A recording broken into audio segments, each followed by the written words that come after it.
আর বর্তার শুটকির বাটা অনেক মিহিন করতেই তোমার নাহলে আবার কাটা লাগবে। আমার জালি কুমড়া পাতা পাড়া শেষ, তো এখন গিয়ে শুটকির বড়া বলবো। আসসালামু আলাইকুম, সবাই কেমন আছেন? আশা করি সবাই ভালো আছেন। তো আমরা আজকের দিনও আছি বাড়িতে, তো ইনশাল্লাহ কালকে চলে যাব। তো আজকে গাছ থেকে কাঁঠাল পাড়া হয়েছে, একদম এই যে কষ পড়তেছে। এই কোন ভাই রাঁধছি? হ্যাঁ মাশাআল্লাহ, কালারটা গাছের মধ্যে পাইকা রইছে। নিচে রাখেন, এমনি রাখেন, গাছে পাক না এমনি ছড়াইলাম।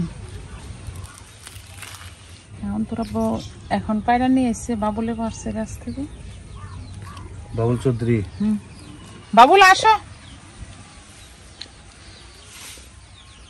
তো বাড়িতে এসে গাছ পাকনা কাঁঠাল অনেক খেলাম, কুষ্টি অনেক মাশাআল্লাহ সুন্দর। এই রঙের রঙিন তো নাই। তো এই যে অন্তরব্য ভাঙছে কাঁঠাল, ভাঙা শেষ, এখন খাওয়ার পারলাম। মাশাআল্লাহ সেরকম। হ্যাঁ, চিড়ামুড়ি দা খেলে অনেক ভালো লাগবে। চারিদিকে বর্ষার পানি, তো এখানে বর্ষার পানিও দেখা যাইতেছে। তো আজকে আমি শুটকির বড়া করব। তো এখানে মরিচ নিলাম, আর পেঁয়াজ রসুন, আর আতপ চাউল নিলাম, আর শুটকি নিলাম। তো শুটকির বড়া খাই না মনে আজকে অনেক দিন ধরে। তো আজকে ভাবতেছি যে আজকে যখন বাড়িতে আছি, তো আজকে শুটকির বড়াটা করি। ওইদিকে বৃষ্টি অনেক পড়তেছে, অনেক বৃষ্টি, বৃষ্টির জন্য কিছু করতে পারতেছি না। আর এখানে শিল্পাই রান্না রেখে দিচ্ছি, বাড়ার লেগে আছে, বৃষ্টির জন্য বাড়তে পারতেছি না। এখানে ফারজানা মাছ রান্না হইতেছে, তো কাকু মাছ দিয়ে না, কাকু মাছ দিয়ে, পটল দিয়ে, আলু দিয়ে। আর আমার এদিকে বাঁধ বসানো হয়েছে। এদিকে আম্মু আজকে আমাদের জন্য শুটকির বড়া তৈরি করবে, সেজন্য অনেকগুলো সিঁদুর শুটকি নিছে। আর এখানে মরিচটা আদা বাটা করে রেখে দিচ্ছি, তো শুটকি গুলো বাটবো। তো মরিচের সাথে শুটকি গুলো বাটা হয়ে যাবে। এদিকে শুকনা মরিচ নিচ্ছে অনেকগুলো, আর সিঁদুর শুটকি নিচ্ছে। সিঁদুর শুটকি দিয়ে একটি বড়া বানাবে। বড়া বানাবে না, শুটকির বড়া বানাবে। শুটকি বড়া বানাবে। সিঁদুর শুটকি দিয়ে যে শুটকি বড়াটা বানানো হয়, এটা আমার খুবই পছন্দের। জাল জাল হয়, খেতে খুবই ভালো লাগে। আম্মু এখন শুটকি আর মরিচগুলো একসাথে ভালোভাবে বেটে নিবে। আর এদিকে আম্মু শুটকি বাটা হয়ে গেছে, মরিচ আর শুটকি একসাথে ভালোভাবে বেটে নিছে। আর এদিকে পেঁয়াজ রসুন আছে, আর আতপ চাউল আছে, এগুলো মিক্স করে নিবে শুটকির সাথে। দেশি রসুন দিয়েছি তোমার? হ্যাঁ, দেশি রসুন, দেশি পেঁয়াজ। আর আতপ চাউলটা দিলে তোমার বড়াটা একটু মসমসে হয়, ভালো লাগে।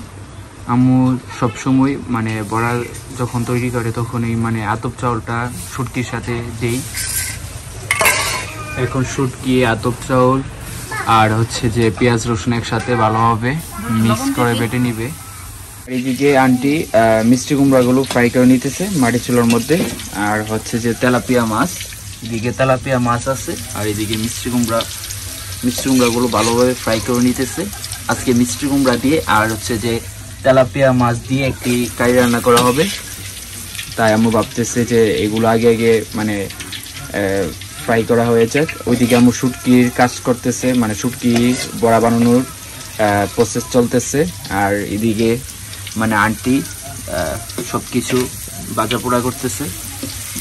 আর বর্তার শুটকির বাটা অনেক মিহিন করতেই তোমার নাহলে আবার কাটা লাগবে, অনেক মিহিন করা লাগে, কষ্ট আছে খাইতে স্বাদ। আমরা বাড়িতে জালি কুমড়া পাতা লেগে পাতা নিতেছি। আমার জালি কুমড়া পাতা পাড়া শেষ, তো এখন গিয়ে শুটকির বড়া বলবো। আর এদিকে আম্মু এখন শুটকির বড়াটা তৈরি করবে। আমি জালি কুমড়ার পাতার মধ্যে দিয়ে দিচ্ছি। তারপরে এইভাবে সুন্দর করে বলে আম্মু মানে শুটকির বড়াটা তৈরি করে। অনেক বছর পরে, 1 বছর পরে শুটকি করা। প্রথমে শুটকিটা ভালোভাবে বেটে নিচ্ছে, তারপর জালি কুমড়ার পাতা নিয়ে আসছে পেরে, আর সেই জালি কুমড়ার পাতা দিয়ে খুব সুন্দরভাবে বলে এরকমভাবে দিয়ে দিতে হয়।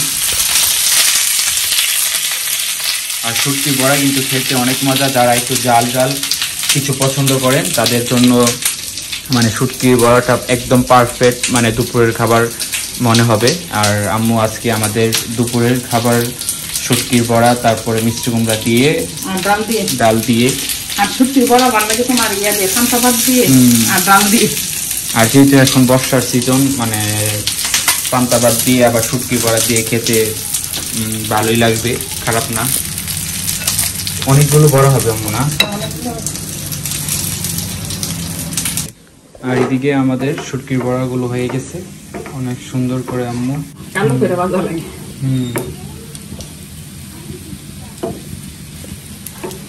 এগুলো খাইতে অনেক ভালো লাগবে গরম গরম ভাত দিয়ে।